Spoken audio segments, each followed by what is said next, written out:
Hello class. Today we'll go through my webquest. My webquest is about a man named John.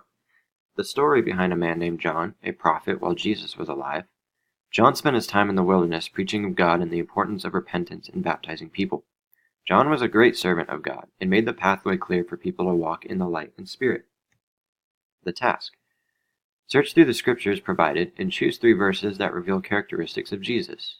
This is important because the Bible, though important in teaching us how to live, is also a way to form an intimate relationship with Jesus. This is important because a lot of people, while reading the Bible, make it religious, so to speak, which is not how it's intended. It's not something you want to feel forced to do. It's something you want to do out of love and to have a better understanding of who he is. So looking specifically for his characteristics allows for you to know more of who he is, what he likes and dislikes. Then you will discuss why you chose what you chose. The process is very simple. You may pick from these verses and decide which are best to you. All the verses are from Matthew, and they all display a specific characteristic of Jesus. So pick 3 and write a short paragraph as to why you think it best describes his characteristics.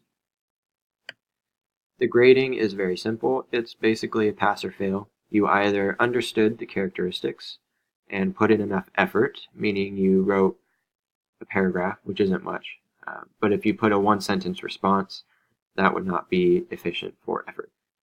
Participation just shows that you went through all the links, and if you didn't, it will clearly show in your responses. So, in conclusion, to conclude this web quest, let's reflect on the purpose of this quest. The purpose of this quest is to learn how to pull different information from the same scripture, which is really interesting. If you could read one single scripture or passage and get many different lessons from it.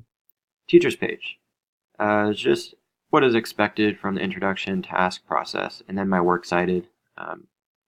Most of my stuff was from BibleGateway.com. And that is all I have. Thank you.